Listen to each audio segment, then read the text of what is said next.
Hello friends, আজকে নতুন একটা রেসিপির সাথে চলে এসেছি। আজকে দেখাবো তোমাদেরকে ভেজিটেবিল চপ বানানো। আমি কীভাবে বাড়িতে ভেজিটেবিল চপ বানাই।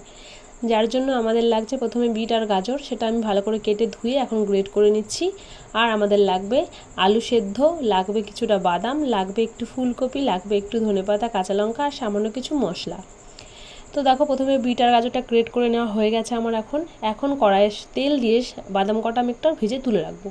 বাদাম ভাজা হয়ে গেছে। এবার ওই তেলের মধ্যে একটু কালো জিরে ফোড়ন দিয়ে কুচিয়ে রাখা ফুলকপির টুকরোগুলোকে দিয়ে দিয়েছি কাঁচা লঙ্কা। ভালো করে ভেজে নেওয়ার পর দিয়ে দিয়েছি বিট আর গাজরটা গ্রেট করে রেখেছিলাম সেটা। তারপরে দিয়ে দিয়েছি কিছুটা মটরশুঁটি। তারপর দিয়ে দিলাম স্বাদ মতন লবণ, সামান্য একটু হলুদ আর স্বাদ মতন চিনি। এটা ভালো করে নাড়াচাড়া করার পর আবার দিয়ে দিলাম একটু জিরের গুঁড়ো। এখন ভালো করে দেখো মজে এসছে। এখন তার মধ্যে দিয়ে দিয়েছি সেদ্ধ করে রাখা আলু। এখন সেদ্ধ করে রাখা আলুটার সাথে ভালো করে মিশিয়ে তারপরে দিয়ে দিলাম ভেজে রাখা বাদামটা, একটু গরম মশলা আর একটু ধনেপাতা। ভালো করে দেখো আঠা আঠা হয়ে গেছে। আর তারপর আমি নামিয়ে নিয়েছি। এখন আমি শেপ দেবো চপগুলো।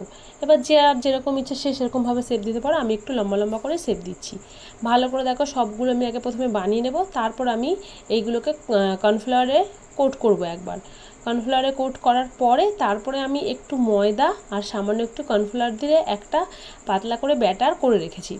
তো সের মধ্যে চুবিয়ে আমি বিস্কুটের গুঁড়োতে কোট করে তারপরে ডিপ ফ্রাই করলে আমাদের ভেজিটেবল চপ রেডি হয়ে যাবে। তো আজকে তোমাদের কেমন লাগলো এই চপের রেসিপিটা অবশ্যই তোমরা কমেন্ট বক্সে কমেন্ট করে জানো। তোমরা চাইলে বাড়িতে এইভাবে ট্রাই করতে পারো। খুব সুন্দর হয়েছিল, খেতে দারুণ লেগেছে। আশা করছি তোমাদেরও ভিডিওটা ভালো লাগবে। তো চলো আজকের মতন এখানে ভিডিওটা শেষ করছি। দেখা হচ্ছে নেক্সট কোনো ভিডিওতে। টাটা।